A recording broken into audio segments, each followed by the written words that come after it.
Bismillahirrahmanirrahim. Bismillahi wa bihamdih. Assalamualaikum warahmatullahi wabarakatuh. Waalaikumsalam. Waalaikumsalam warahmatullahi wabarakatuh. Alhamdulillahi rabbil alamin. Wassalatu wassalamu ala asrafil mursalin wa ala alihim wa sahbihim ajma'in. Asyhadu an la ilaha illallah wahdahu la syarika lah wa asyhadu anna Muhammadan abduhu la nabiyya. Allahumma salli ala sayyidina Muhammad ibn ibtahi babi rahmatillah adada ma fi ilmillah wa salatan wa salaman bidawami mulkillah wa ala alihi wa sahbihi wa barik wa sallim amma ba'd. Bapak, Ibu pengawas dari Dinas Pendidikan Provinsi Nusa Tenggara Barat yang sama-sama kita hormati, Ibu Dr. Dian Penny Asyani, Ibu Kepala SMA Negeri 1 Selong, Ibu Dr. Sri Wahyuni,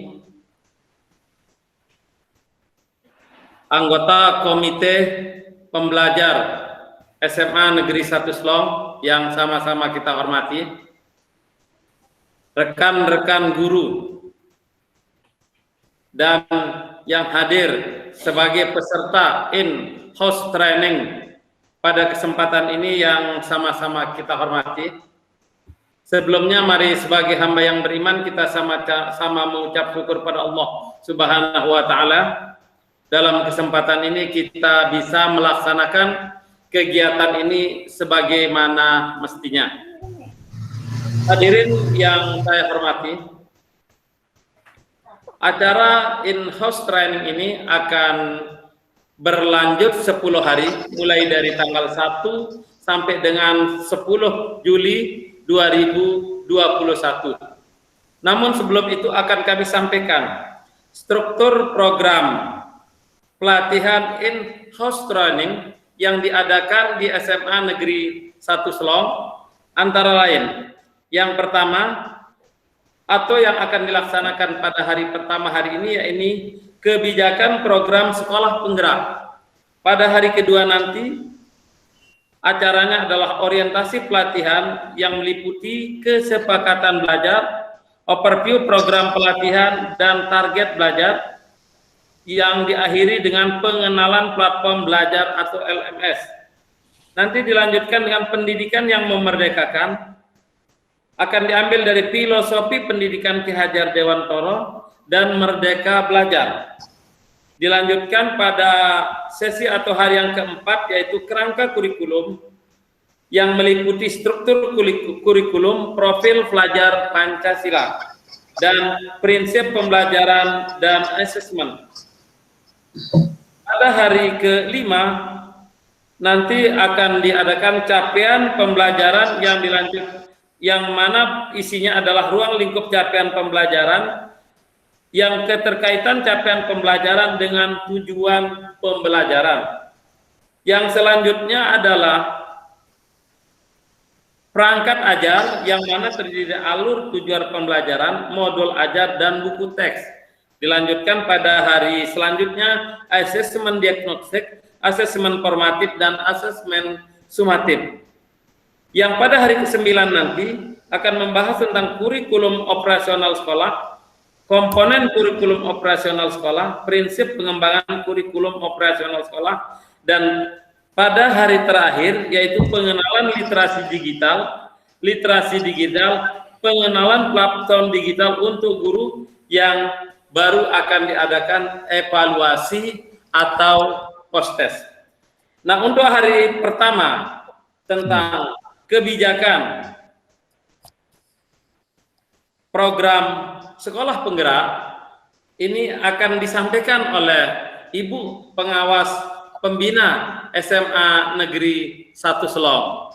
Untuk itu, kepada Bapak yang ditunjuk selaku moderator untuk memimpin acara hari pertama in-house training tersebut, kepada saudara moderator dipersilahkan. Demikian, wassalamualaikum warahmatullahi wabarakatuh. Waalaikumsalam warahmatullahi wabarakatuh. Bismillahirrahmanirrahim. Assalamualaikum warahmatullahi wabarakatuh.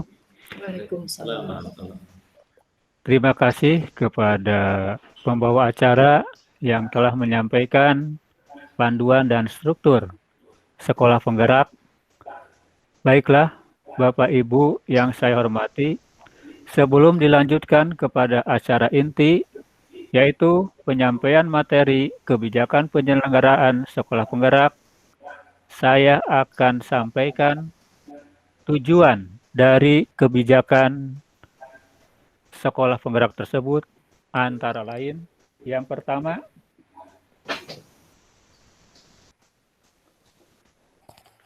yaitu mengetahui tujuan, konten, proses, dan evaluasi pelatihan IHT, serta mampu menyusun rencana belajarnya. Yang kedua, merefleksikan nilai dan filosofi Ki Hajar Dewantara dengan perannya sebagai guru atau pendidik dan merumuskan strategi pembelajaran yang sesuai dengan nilai dan filosofi Ki Hajar Dewantara. Yang ketiga, mengidentifikasi komponen kerangka kurikulum dan peranan pemangku kepentingan dari tingkat pusat sampai satuan pendidikan dalam menciptakan pembelajaran yang berpusat pada murid. Tujuan yang keempat, mengidentifikasi rasional, tujuan dan elemen capaian pembelajaran pada berbagai mata pelajaran yang diampu, mengaitkan peranan capaian pembelajaran sesuai dengan tingkat pencapaian siswa, kebutuhan, kecepatan, dan gaya belajar sesuai dengan fase perkembangan anak. Yang kelima, mengidentifikasi keterkaitan antara profil lulusan dengan visi dan misi sekolah, program, dan pembelajaran di kelas. Menginvestigasi sumber daya dan tantangan wilayahnya untuk merancang proyek penguatan profil pelajar Pancasila pada satuan pendidikan. Yang keenam, memahami prinsip penyusunan alur tujuan pembelajaran atau yang dikenal dengan ATP dan modul ajar untuk mendampingi guru dalam pengembangan ATP dan modul ajar serta sumber belajar yang dibutuhkan untuk mendukung penerapannya. Yang terakhir, yaitu memahami pemanfaatkan TIK dalam bidang pendidikan dan pembelajaran, cara mengakses platform digital, platform sumber daya sekolah, platform guru, dan platform raport pendidikan. Itulah tujuan dari kebijakan yang terkait dengan sekolah penggerak tersebut. Selanjutnya, untuk lebih efektifnya waktu, saya persilakan kepada Ibu narasumber, yaitu Ibu Dr. Dian dari Pengawas Nusa Tenggara Barat. Selanjutnya, untuk kelancaran kegiatan ini dan efektifnya waktu, kami persilakan kepada Ibu narasumber untuk melanjutkan pemaparannya. Demikian kami sampaikan. Terima kasih. Wassalamualaikum warahmatullahi wabarakatuh. Waalaikumsalam warahmatullahi wabarakatuh. Assalamualaikum warahmatullahi wabarakatuh. Waalaikumsalam warahmatullahi wabarakatuh. Selamat pagi, salam sejahtera kepada Ibu Bapak sekalian. Alhamdulillahirabbil alamin wa bihi nasta'inu ala umuri dunya waddin. Wassalatu wassalamu ala asrafil anbiya'i wal mursalin wa ala alihi washabihi ajmain. Amma. Rabbi shrahli sodri wa yassirli amri wahlul 'uqdatam min lisani yafqahu qawli. Rabbi zidni ilman warzuqni fahma. Bapak Ibu yang saya hormati, yang pertama ini Kepala SMA Negeri Selong ya. Terima kasih yang sudah memfasilitasi kegiatan in-house training sekolah penggerak ya. Kemudian yang saya hormati, saya banggakan ini guru-guru yang menjadi peserta in-house training dan juga panitia pelaksana ya sebagai tim dari komite pembelajaran Maksud saya tim dari komite sekolah penggerak ya, yang sudah menyelenggarakan kegiatan in-house training ini. Terima kasih sekali lagi. Mudah-mudahan dari pertemuan ini banyak ilmu dan hikmah yang bisa kita ambil. Baik Ibu Bapak sekalian, pada kesempatan ini saya mendapat amanah untuk menyampaikan materi kebijakan pemerintah tentang program sekolah penggerak. Sebelumnya saya ingin tahu dulu nih kabar Ibu Bapak, bagaimana sehat Ibu Bapak? Alhamdulillah. Alhamdulillah ya, karena kita tahu kondisi sekarang masih pandemi, sehingga dengan terpaksa kita melakukan in-house trainingnya secara daring ya. Mudah-mudahan walaupun kita tidak bertatap muka, Ibu Bapak memang dalam keadaan sehat walafiat ya. Baik Ibu Bapak, kita sekarang melangkah kepada kebijakan pemerintah ya. Sebagaimana kita ketahui bahwa pada akhir-akhir ini mungkin Ibu Bapak pernah ya mengamati atau mengalami sendiri ya. Ada transformasi, ada perubahan-perubahan yang terjadi di dunia pendidikan. Ya. Mungkin Ibu Bapak pernah mendengar kebijakan RPP 1 lembar, atau ada kebijakan lainnya lagi, misalnya ujian nasional dihilangkan, dan sebagainya. Itu adalah bentuk perubahan-perubahan atau transformasi-transformasi. Ya. Memang betul Ibu Bapak ya, perubahan itu adalah keniscayaan. Ya. Tidak ada yang abadi, semua akan berubah.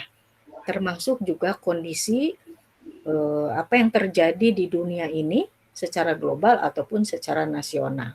Dan tentunya pihak yang paling harus responsif terhadap perubahan adalah dunia pendidikan.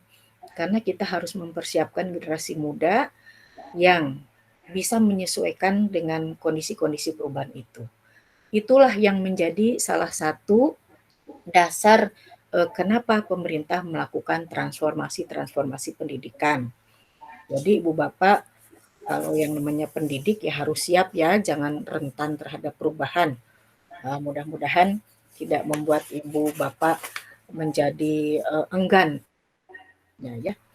Baik, nah kita kembali kepada transformasi sekolah sekarang. Kita berbicara sekolah Ibu Bapak ya.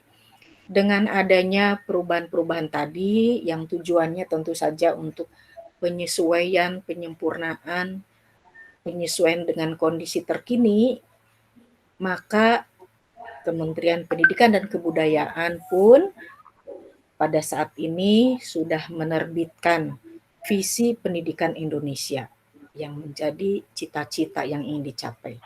Visinya adalah mewujudkan Indonesia maju yang berdaulat, mandiri dan berkepribadian melalui terciptanya pelajar Pancasila yang bernalar kritis, kreatif, mandiri, beriman, bertakwa kepada Tuhan Yang Maha Esa, dan berakhlak mulia, bergotong royong, dan berkebinekaan global.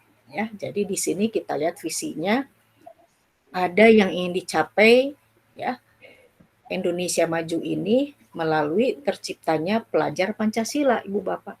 Nah, bagaimana ini mewujudkannya? Maka pendidikan melakukan transformasi melalui sekolah penggerak, di mana sekolah penggerak ini diharapkan menjadi katalis, menjadi lembaga yang bisa membantu terwujudnya visi pendidikan Indonesia tadi, gitu ya. Ini menjadi cita-cita, diharapkan 10 sampai 15 tahun ke depan ini bisa diwujudkan gitu ya. Kemudian apa yang menjadi fokus dari sekolah penggerak itu Ibu Bapak ya. Nah, sekolah penggerak itu memiliki fokus yaitu pada pengembangan hasil belajar secara holistik. Jadi tidak hanya kognitif saja, meliputi berbagai aspek baik psikomotorik, kemudian sikapnya, afektifnya, juga dengan kognitifnya, dengan mewujudkan tadi profil pelajar Pancasila. Nah, bagaimana ini mengawalinya? Diawali dengan mempersiapkan sumber daya manusia yang unggul, baik dari mulai kepala sekolahnya, gurunya, dan juga pengawas sekolah. Lalu apa hasil akhir yang diharapkan dari sekolah penggerak ini? Ada beberapa hal yang ingin dicapai, Ibu Bapak. Yang pertama adalah dilihat dari hasil belajar. Ya.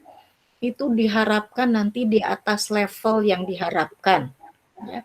Di atas level yang diharapkan. Di antaranya adalah kemampuan literasi dan numerasinya. Di samping tentu saja berbagai aspek lainnya. Kemudian yang kedua, lingkungan belajarnya nanti dilihat sebagai hasil akhir. Apakah di sekolahnya masih ada bully ya atau perundungan atau tidak ya, atau sudah aman, nyaman, inklusif ya dengan keberagamannya dan juga menyenangkan. Itu hasil akhir yang kedua yang akan dilihat. Kemudian yang ketiga adalah kita akan melihat bagaimana proses pembelajarannya. Apakah sudah berpusat pada murid? Apakah keberagaman murid itu diperhatikan? Ya, tentu di sini ditekankan guru itu harus mengenal karakteristik peserta didik itu, bukan karena hanya mau penilaian kinerja guru ya, tetapi karena memang dalam keseharian guru itu juga mengenal terlebih dahulu bagaimana kondisi siswa yang beragam tersebut ya. Kemudian yang keempat adalah dilihat hasil akhirnya dari bagaimana refleksi diri, ya, refleksi dirinya. Apakah refleksi diri dari proses pembelajaran oleh guru-guru itu digunakan sebagai bahan perbaikan atau pengembangan pembelajaran yang akan datang atau tidak, ya. Nah, tentu saja itu nanti akan dilihat juga dalam hal refleksi diri ini bagaimana perencanaan programnya dan anggarannya. Itu pun harus berbasis refleksi diri, berbasis data yang sudah diperoleh sebelumnya gitu ya. Kemudian refleksi guru untuk perbaikan pembelajaran dan refleksi sekolah. Nah, jadi refleksi diri ini bisa terkait dengan perencanaan dan anggaran, bisa terkait dengan refleksi guru dalam pembelajaran, dan refleksi sekolah dalam melakukan pengembangan sekolah. Itu 4 hal besar dari hasil akhir yang akan dilihat setelah sekolah itu menjadi sekolah penggerak. Nah, dalam hal ini kita akan lihat selama kurun waktu 3 tahun ajaran. Ya. Nanti sebagai sekolah penggerak itu akan ada pendampingan selama 3 tahun.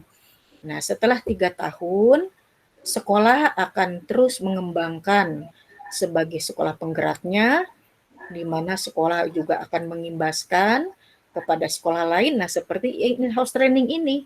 In-house training ini adalah perwujudan dari pengimbasan kepada guru-guru yang tidak pernah atau belum mengikuti diklat secara nasional ya. Jadi Ibu Bapak guru sekarang dihadirkan untuk mendapatkan pengetahuan wawasan tentang sekolah penggerak ya.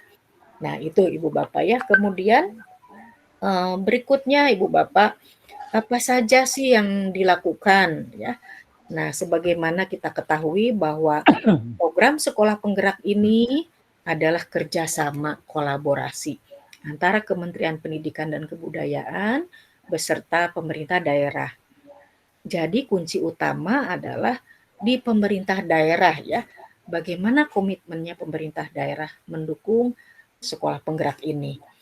Kemudian juga program sekolah penggerak ini akan melakukan intervensi secara holistik nanti ya, baik kepada sumber daya manusianya, ya, lalu kepada siapa lagi itu sumber daya manusianya, tentu saja kepada guru, kepala sekolah, pengawas. Jadi intervensi holistik kepada siapa lagi? Kepada sekolah, kemudian kepada proses pembelajarannya, kepada perencanaannya, digitalisasi, dan pendampingan dari pemerintah daerah. Itu bentuk-bentuk intervensinya. Kemudian siapa saja yang mengikuti program sekolah penggerak? ini ruang lingkupnya seluruh kondisi sekolah ya. Jadi tidak terbatas kepada sekolah unggulan, tidak ya. Beragam sekolah. Kemudian tidak hanya kepada sekolah negeri, tetapi juga kepada sekolah swasta. Ya, jadi kita sebut lingkungan ruang lingkupnya itu seluruh kondisi sekolah ya. Kemudian pendampingannya tadi 3 tahun Ibu Bapak ya. Dan diharapkan ini dalam waktu yang akan datang program ini akan terintegrasi dengan ekosistem sehingga seluruh sekolah menjadi sekolah penggerak. Nah, Ibu Bapak itu. Kemudian bagaimana bentuk intervensi-intervensinya? Nah, ada 5 hal Ibu Bapak yang kita sebut intervensi tadi ya.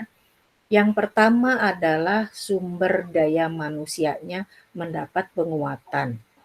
Jadi Ibu Bapak guru yang sekarang peserta in-house training itu akan mendapat penguatan. Apa sih sekolah penggerak itu? Bagaimana kurikulumnya? Bagaimana perencanaan pembelajarannya? Dan sebagainya ya. Jadi dari SDM-nya dulu, sumber daya manusianya. Kemudian intervensi ke-1 tadi penguatan SDM, yang kedua intervensinya adalah tentang pembelajaran untuk menggunakan paradigma baru. Seperti apa paradigma baru? Nah, nanti akan dibahas pada sesi berikutnya. Tentu saja ini yang berpusat kepada siswa. Wah, ini katanya mungkin kata Ibu Bapak guru dari dulu juga sudah student center. Baik, nah mari kita introspeksi apakah sudah optimal kita menerapkannya, di sebelah mana kekurangan kita, kelemahan kita. Nah, nanti akan diperkuat lagi ya melalui IHT ini. Nah, untuk pembelajaran dengan paradigma baru, tentu sekolah penggerak inilah diharapkan menjadi katalis untuk memperkenalkan juga perubahan kurikulumnya ya. Kemudian intervensi yang ketiga adalah perencanaan berbasis data Ibu Bapak. Jadi perlu sekali apapun yang dilakukan oleh Ibu Bapak, hasilnya seperti apa, itu terdokumentasikan datanya. Lalu dianalisis ya. Apa kekurangannya, apa kelebihannya, rencana tindak lanjut perbaikannya apa, sehingga nanti program berikutnya sudah merupakan hasil analisis untuk memperbaiki kekurangan-kekurangannya berbasis data Ibu Bapak. Jadi jangan lupa dokumentasikan seluruh kegiatan terutama pembelajaran dari Ibu Bapak ya. Kemudian intervensi kelima adalah digitalisasi sekolah. Ibu Bapak tentunya ini adalah sudah merupakan kebutuhan sesuai dengan era sekarang ya. Ada pepatah ya, ajarlah para siswa itu sesuai dengan zamannya. Jadi tidak ada yang beralasan, aduh saya sudah guru sudah senior, tidak bisa mengoperasikan IT. Jadi kalau kata orang Sunda ini wayah nak gitu ya. Jadi mau tidak mau harus akhirnya belajar dengan penggunaan teknologi itu ya. Nah, ini karena termasuk program sekolah ini adalah digitalisasi sekolah ya. Ibu Bapak siap dari mulai membuat perencanaan, melaksanakan pembelajaran, melakukan assessment menggunakan teknologi tentunya ya. Nanti ada platform-platform pembelajaran juga yang Ibu Bapak bisa gunakan sehingga pembelajaran lebih menarik, menyenangkan, menantang ya tentu saja yang tujuan utamanya adalah mengedukasi ya Ibu Bapak. Nah, intervensi yang kelima adalah pendampingan konsultatif dan asimetris ya. Jadi di sini Ibu Bapak di sekolah penggerak itu nanti ada pendampingan dari mulai tim ahli, pengawas di sekolah penggerak ya, kepala sekolah penggerak itu adalah kemudian teman sejawat yang sudah mengikuti diklat sebelumnya di tingkat nasional itu menjadi tim ya, komite pembelajar di sekolah penggerak. Itu menjadi tim untuk pendamping konsultatif yang tentu saja asimetris ya tergantung dari berbagai permasalahannya. Nah, itu kira-kira ibu-ibu, bapak-bapak, peserta in-house training sekolah penggerak, mudah-mudahan dengan paparan saya ini menjadi terbuka tentang sekolah penggerak, walaupun belum terbuka sekali Ibu Bapak ya. Jadi nanti dilanjutkan di sesi berikutnya, Ibu Bapak bisa bertanya lebih jauh. Yang penting, mari kita siap menghadapi perubahan, dan tentu saja kita harus yakini bahwa perubahan ini adalah untuk penyesuaian karena perubahan-perubahan kondisi baik secara nasional maupun global. Itu barangkali yang dapat saya sampaikan pada materi kebijakan pemerintah tentang sekolah penggerak. Terima kasih atas perhatian Ibu Bapak. Mudah-mudahan apa yang saya paparkan bermanfaat bagi Ibu Bapak ya. Wabillahi taufiq wa hidayah. Wassalamualaikum warahmatullahi wabarakatuh. Waalaikumsalam warahmatullahi wabarakatuh. Waalaikumsalam warahmatullahi wabarakatuh.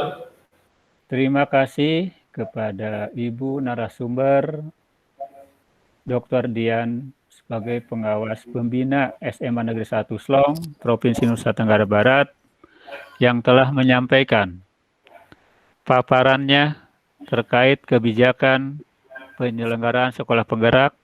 Semoga dengan paparan yang telah disampaikan oleh narasumber Dr. Dian, pengawas pembina SMA Negeri 1 Slong, Provinsi Nusa Tenggara Barat ini, setidaknya bisa memperjelas pemahaman kita tentang penyelenggaraan sekolah penggerak tersebut. Atas perhatian Bapak Ibu semuanya, kami ucapkan terima kasih, dan selanjutnya saya serahkan kembali kepada pembawa acara untuk kegiatan selanjutnya. Wassalamualaikum warahmatullahi wabarakatuh. Hadirin yang kami hormati, demikianlah tadi sudah kita simak bersama paparan yang telah disampaikan oleh Ibu Dr. Dian tentang kebijakan sekolah penggerak. Hadirin yang saya hormati, karena waktunya sudah pas, akan dilanjutkan dengan sesi berikutnya. Jadi, kepada semua pihak yang sudah mendukung acara ini dalam proses pembukaan dan pemaparan yang disampaikan oleh Ibu Dokter tadi, mudah-mudahan menjadi acuan dan pemicu untuk kita semua dalam prosesi berikutnya. Demikian, wassalamualaikum warahmatullahi wabarakatuh. Waalaikumsalam warahmatullahi wabarakatuh.